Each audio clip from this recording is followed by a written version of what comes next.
Hello, എല്ലാവർക്കും ബയോസ്റ്റിന്റെ HSST zoology ക്ലാസ്സിലേക്ക് വീണ്ടും സ്വാഗതം. കുറച്ച് ഗ്യാപ്പ് വന്നതിന് ശേഷമാണ് ക്ലാസ്സുകൾ വീണ്ടും അപ്ലോഡ് ചെയ്യുന്നത്. +1 +2 എക്സാമിനേഷൻ അടുത്തിരിക്കുകയാണ്. ഇപ്പോൾ മോഡൽ എക്സാം നടന്നുകൊണ്ടിരിക്കുകയാണ്. അതുമായി ബന്ധപ്പെട്ട തിരക്കുകൾ കാരണമാണ് ക്ലാസ്സുകൾ അപ്ലോഡ് ചെയ്യാൻ വൈകിയത്. സദ്യം ക്ഷമിക്കുക. ഇന്ന് മുതൽ ക്ലാസ്സുകൾ വീണ്ടും ആരംഭിക്കുകയാണ്. ഇനി മുടങ്ങാതെ ക്ലാസ്സുകൾ അപ്ലോഡ് ചെയ്യാൻ മാക്സിമം ശ്രമിക്കുന്നതായിരിക്കും. ക്ലാസ്സുകൾക്ക് വേണ്ടി വെയിറ്റ് ചെയ്ത എല്ലാ സ്റ്റുഡൻസിനോടും ഒരിക്കൽ കൂടി ക്ഷമ ചോദിച്ചുകൊണ്ട് ക്ലാസ്സിലേക്ക് കടക്കുന്നു. ഇത് നമ്മൾ ഡിസ്കസ് ചെയ്യുന്നത് മൊഡ്യൂൾ 1 സിസ്റ്റമാറ്റിക്സിൽ തന്നെ ഡയമെൻഷൻസ് ഓഫ് സ്പീഷിയേഷൻ എന്ന ടോപ്പിക്കാണ് ഡിസ്കസ് ചെയ്യുന്നത്. പോകാം വീഡിയോയിലേക്ക്. What is speciation? It is a formation of species. പുതിയ സ്പീഷീസുകൾ ഉണ്ടാകുന്ന പ്രോസസ്സിനെയാണ് സ്പീസിയേഷൻ എന്ന് പറയുന്നത്. That is the formation new and distinct species in the course of evolution. പരിണാമത്തിന്റെ ഫലമായിട്ട് പുതിയ പുതിയ ജീവജാലങ്ങൾ ഉണ്ടാകുന്ന പ്രക്രിയയാണ് സ്പീസിയേഷൻ എന്ന് പറയുന്നത്. It involves the splitting of a single evolutionary lineage into two or more genetically independent lineage. അതായത് ഒരു പ്രത്യേക പാരമ്പര്യ അല്ലെങ്കിൽ വംശ പരമ്പരയിൽ നിന്നും ഒന്നോ അതിലധികമോ ജനറ്റിക്കലി വ്യത്യാസമുള്ള സ്പീഷീസുകൾ ഉണ്ടാകുന്ന പ്രോസസ്സാണ് സ്പീസിയേഷൻ എന്ന് പറയുന്നത്. പ്രധാനമായിട്ടും ഇതിന്റെ ടൈപ്സ് എന്ന് പറയുന്നത് 2 ടൈപ്പിലായിട്ട് നമുക്ക് തിരിക്കാം. ഒന്ന് ഫൈലറ്റിക് സ്പീസിയേഷനും രണ്ടാമത്തത് ട്രൂ സ്പീസിയേഷനും. എന്താണ് ഫൈലറ്റിക് സ്പീസിയേഷൻ? അതായത് ഒരു സ്പീഷീസ് ഗ്രാജുവലി ചേഞ്ച് ചെയ്ത് മറ്റൊരു സ്പീഷീസ് ആയിട്ട് മാറുകയും പിന്നെ അതിൽ നിന്നും മറ്റൊരു സ്പീഷീസ് ഉണ്ടാകുകയും ചെയ്യുന്നു. അതായത് ഒരു ഗ്രാജുവൽ ഒരു സീരീസ് ഓഫ് ചേഞ്ചസിന്റെ ഫലമായിട്ട് എവല്യൂഷന്റെ ഫലമായിട്ട് സ്പീഷീസുകൾ ഉണ്ടാകുന്ന പ്രോസസ് ആയിരിക്കും. When one species is transformed into another called phyletic speciation. അതായത് ഒരു സ്പീഷീസ് ഇപ്പൊ നമ്മൾ നോക്കാം, സ്പീഷീസ് എ എന്ന് കൊടുത്തിരിക്കുന്നുണ്ട്. സ്പീഷീസ് ചേഞ്ചസിന്റെ ഫലമായിട്ട് സ്പീഷീസ് ബി മറ്റൊരു സ്പീഷീസ് ആയിട്ട് മാറുന്നു. കാലങ്ങൾ കഴിയുമ്പോൾ അതിൽ നിന്നും മറ്റൊരു സ്പീഷീസ് ഉണ്ടാകും. ഇതാണ് ഫൈലറ്റിക് സ്പീഷീസ് കൊണ്ട് ഉദ്ദേശിക്കുന്നത്. ഇത് തന്നെ 2 തരത്തിലാക്കാം. ഒന്ന് ഓട്ടോജീനസ് ട്രാൻസ്ഫോർമേഷൻ ആൻഡ് അലോജീനസ് ട്രാൻസ്ഫോർമേഷൻ. എന്താണ് ഓട്ടോജീനസ് ട്രാൻസ്ഫോർമേഷൻ? അതായത് ഇവിടെ ഒരു സ്പീഷീസ് ട്രാൻസ്ഫോം ചെയ്ത് മറ്റൊരു സ്പീഷീസ് മാറുന്നതിന് കാരണം അവിടെ എവല്യൂഷണറി ഏജന്റുകളായ മ്യൂട്ടേഷനോ നാച്ചുറൽ സെലക്ഷനോ ജനറ്റിക് ഡ്രിഫ്റ്റോ അല്ലെങ്കിൽ മൈഗ്രേഷൻ തുടങ്ങിയ പ്രോസസ്സിന്റെ ഫലമായിട്ടായിരിക്കും ഈ ഒരു തരത്തിലുള്ള സ്പീസിയേഷൻ സംഭവിക്കുന്നത്. അതായത് mutation, natural selection, genetic drift, migration പോലുള്ള പ്രോസസ്സുകളുടെ ഫലമായിട്ടാണ് ഒരു സ്പീഷീസ് മറ്റൊരു സ്പീഷീസ് ആയിട്ട് മാറുന്നതെങ്കിൽ അതിനെ ഓട്ടോജീനസ് ട്രാൻസ്ഫോർമേഷൻ എന്ന് പറയാം. അലോജീനസ് ട്രാൻസ്ഫോർമേഷൻ എന്ന് പറയുമ്പോൾ ഇവിടെ ഒരു സ്പീഷീസ് മറ്റൊരു സ്പീഷീസ് ആയിട്ട് മാറുന്നതിന് പ്രധാന കാരണം മേറ്റിംഗിൽ ഉണ്ടാകുന്ന വ്യത്യാസം കൊണ്ടാണ്. അതായത് ഹൈബ്രിഡൈസേഷൻ, ക്രോസ് ബ്രീഡിംഗ് അല്ലെങ്കിൽ മേറ്റിംഗ് പ്രോസസ്സിന്റെ ഫലമായിട്ടുണ്ടാകുന്ന ചേഞ്ചസിലൂടെ ആയിരിക്കും മറ്റൊരു സ്പീഷീസ് ഉണ്ടാകുന്നതെങ്കിൽ അത് ജനറ്റിക് ആയിട്ടുള്ള ഫാറ്റുകളുടെ ഇൻഫ്ലുവൻസ് കൊണ്ട് റീകോമ്പിനേഷൻ കൊണ്ടാണ് സ്പീസിയേഷൻ സംഭവിക്കുന്നതെങ്കിൽ അതിനെ അലോജീനസ് ട്രാൻസ്ഫോർമേഷൻ എന്ന് പറയാം.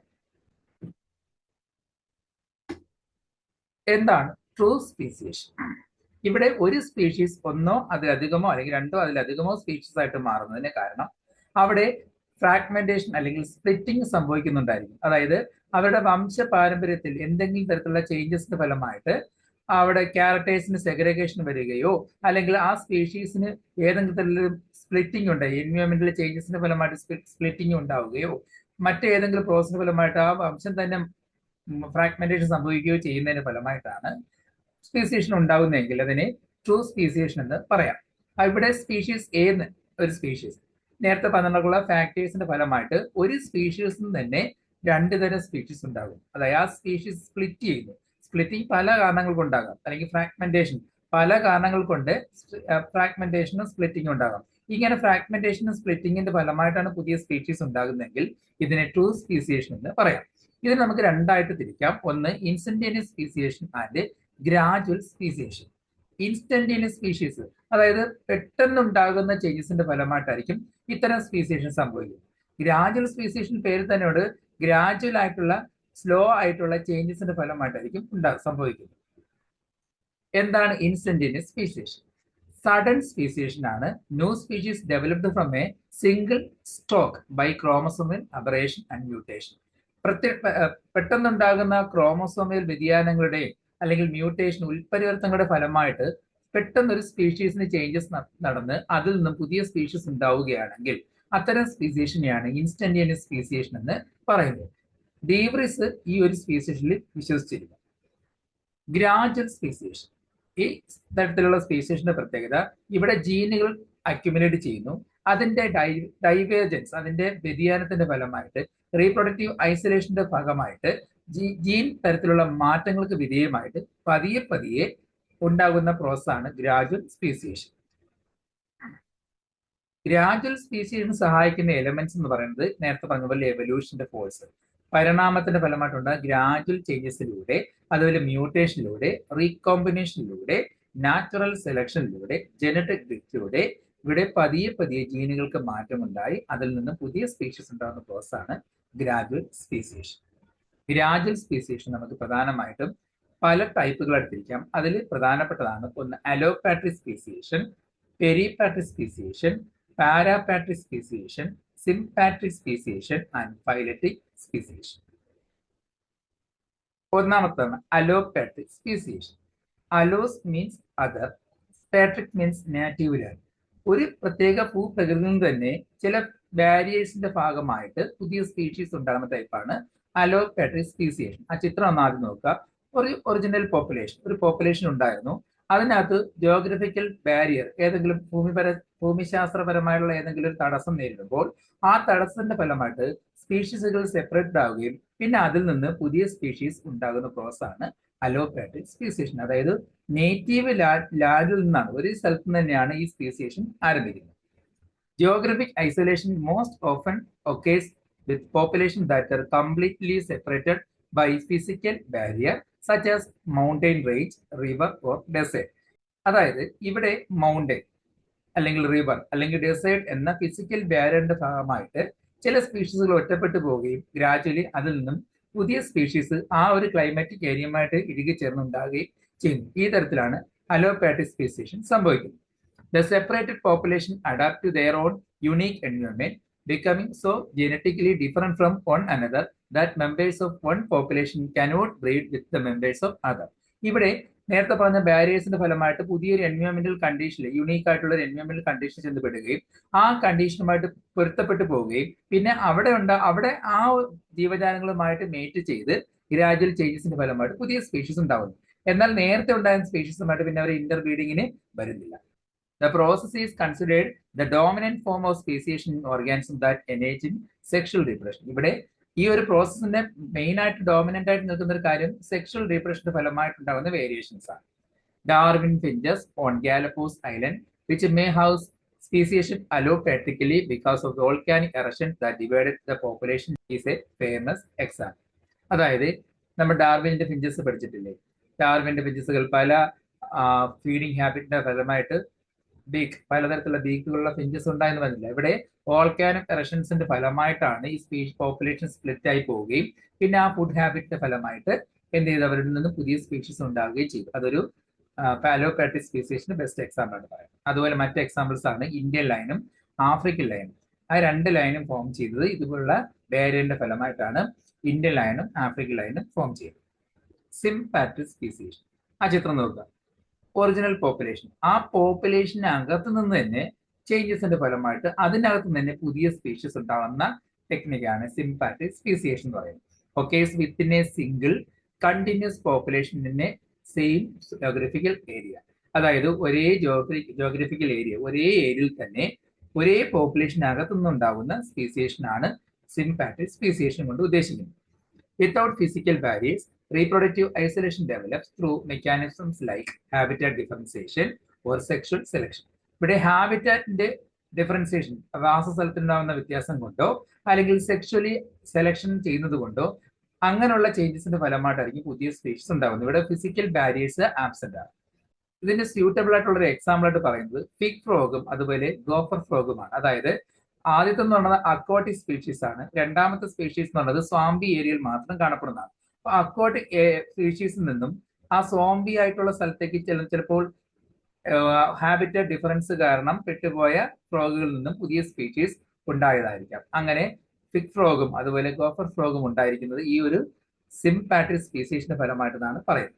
മറ്റൊരു സ്യൂട്ടബിൾ എക്സാമ്പിൾ ആയിട്ട് പറയുന്നത് ആപ്പിൾ മാഗോട്ട് ഫ്ലൈസിനെ കുറിച്ചാണ്. ഇതൊക്കെ പ്രത്യേകതരം പാരസൈറ്റിക് ഇൻസെക്റ്റുകളാണ്. ഇവർ സാധാരണ വൈൽഡ് ഹാക്ടോൺസ് എന്ന് പറയുന്ന മരത്തിന്റെ ഫ്രൂട്ട്സിലാണ് കൂടുതലായിട്ട് മുട്ടയിട്ട് തലമുറകൾ ഉത്പാദിപ്പിച്ചുകൊണ്ടിരുന്നത്. എന്നാൽ ഇതിൽ നിന്നും ചില സബ്സെറ്റ്, ചില കൂട്ടം പാരസൈറ്റുകൾ ഇതിൽ നിന്നും മാറി മറ്റൊരു ആപ്പിൾ മരത്തിലെ ഫ്രൂട്ട്സിൽ മുട്ടയിടുകയും തുടങ്ങുകയും പിന്നെ അതുമായി പൊരുത്തപ്പെട്ട് അതിൽ നിന്ന് പുതിയ സ്പീഷീസുകൾ ഉണ്ടാകുകയും ചെയ്തു. ഇതൊരു മറ്റൊരു അലോപാട്രിക് സ്പീസിയേഷൻ എക്സാമ്പിൾ ആയിട്ട് പറയാം.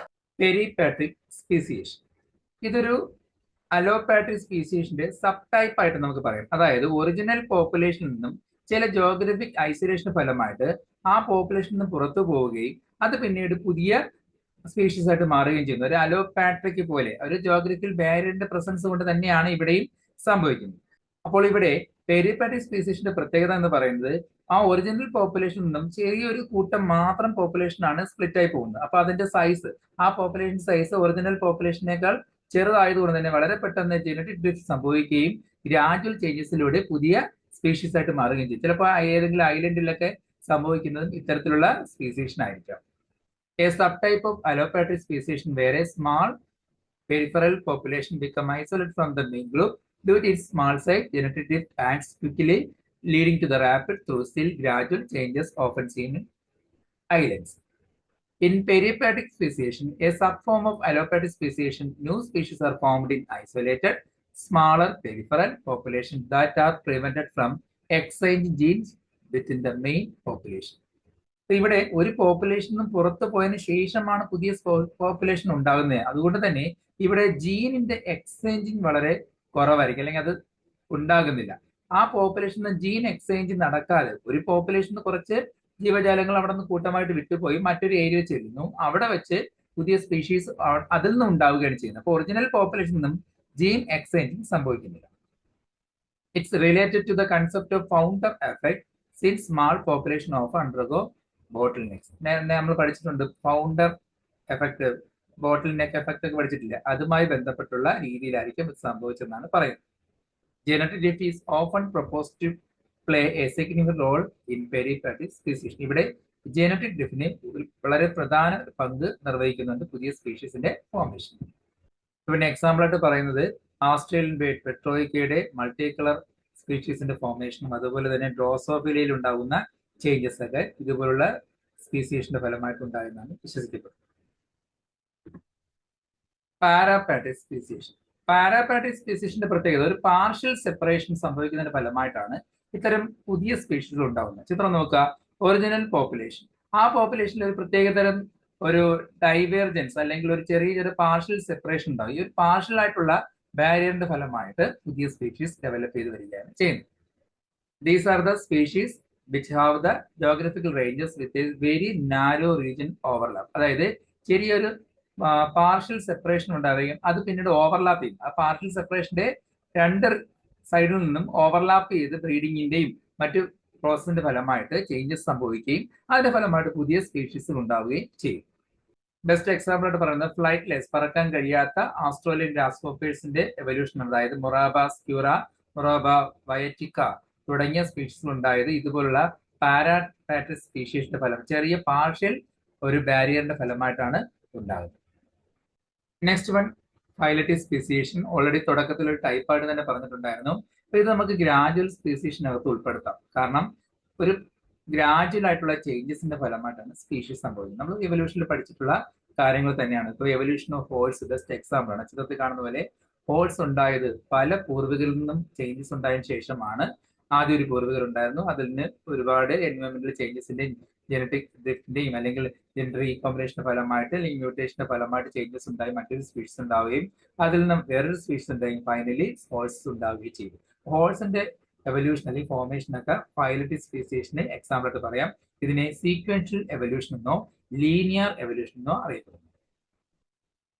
മറ്റൊരു ടൈപ്പാണ് ക്വാണ്ടം സ്പീസിയേഷൻ. അതായത് ഇൻസ്റ്റന്റേനിയസ് സ്പീഷീസ് പറഞ്ഞുകൊണ്ട് പെട്ടെന്ന് സഡൻ ഉണ്ടാകുന്ന സ്പീസിയേഷൻ, അതിനകത്ത് ഉൾപ്പെടുത്താൻ പറ്റുന്ന ടൈപ്പാണ് ക്വാണ്ടം സ്പീസിയേഷൻ. അവിടെ നോക്കുക, പാരന്റ് സ്പീഷീസിൽ നിന്നും പെട്ടെന്നുണ്ടാവുന്ന ചേഞ്ചസിന്റെ ഫലമായിട്ട് പുതിയ സ്പീഷീസ് ഉണ്ടായി വരികയാണ് ചെയ്യുന്നത്.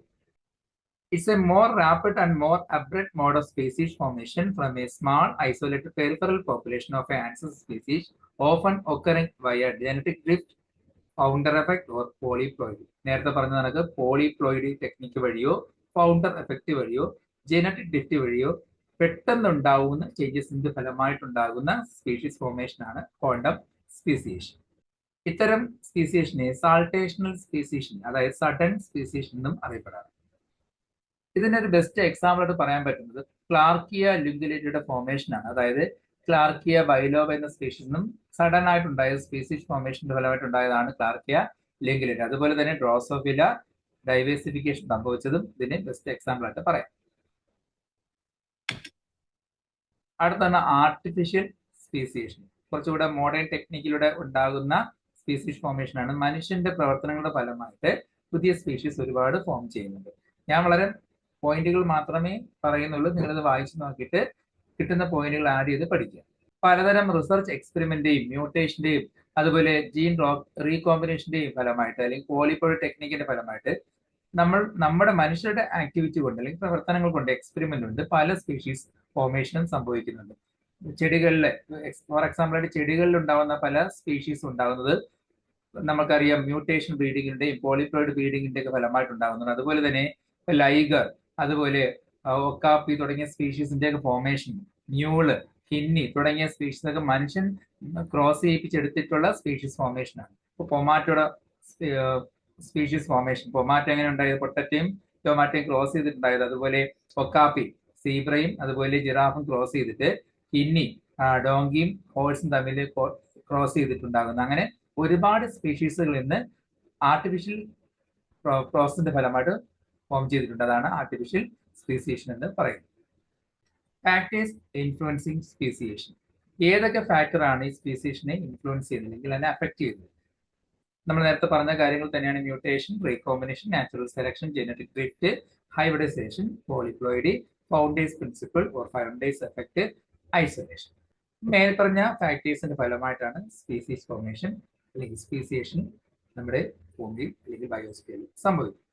ഇന്നത്തെ ക്ലാസ്സിൽ ഡയമെൻഷൻസ് ഓഫ് സ്പീസിയേഷൻ എന്ന ചെറിയ ടോപ്പിക്കാണ് ഡിസ്കസ് ചെയ്തിരിക്കുന്നത്. ഞാൻ വളരെ കുറച്ച് പോയിന്റുകളാണ് ആഡ് ചെയ്തിരിക്കുന്നത്. ഈ ഒരു നോട്ട് വെച്ച് മാത്രം പഠിക്കാൻ നിങ്ങൾക്ക് അവൈലബിൾ ആവുന്ന പോയിന്റുകൾ ആഡ് ചെയ്തിട്ട് വേണം പഠിക്കാൻ. നമുക്ക് ഓരോ പോയിന്റും വിലപ്പെട്ടതാണ്. ചുരുങ്ങിയ സമയം കൊണ്ട് എനിക്ക് എന്റെ കയ്യിലുള്ള ബുക്കിൽ നിന്ന് കിട്ടിയ റെഫറൻസ് വെച്ചിട്ടാണ് ഞാൻ ഇത്രയും നോട്ട് പ്രിപ്പയർ ചെയ്യുന്നത്. നിങ്ങൾക്ക് കിട്ടുന്ന റെഫറൻസും കൂടെ ആഡ് ചെയ്തിട്ട് വേണം പഠിക്കാൻ. ക്ലാസ് മനസ്സിലായെങ്കിൽ ലൈക്ക് ചെയ്യുക, സബ്സ്ക്രൈബ് ചെയ്യുക. അടുത്ത ക്ലാസ്സിൽ സ്പീഷീസ് കൺസെപ്റ്റ് എന്ന പുതിയ ടോപ്പിക്കോട് കാണാം. എല്ലാവർക്കും ശുഭദിനം നേരുന്നു.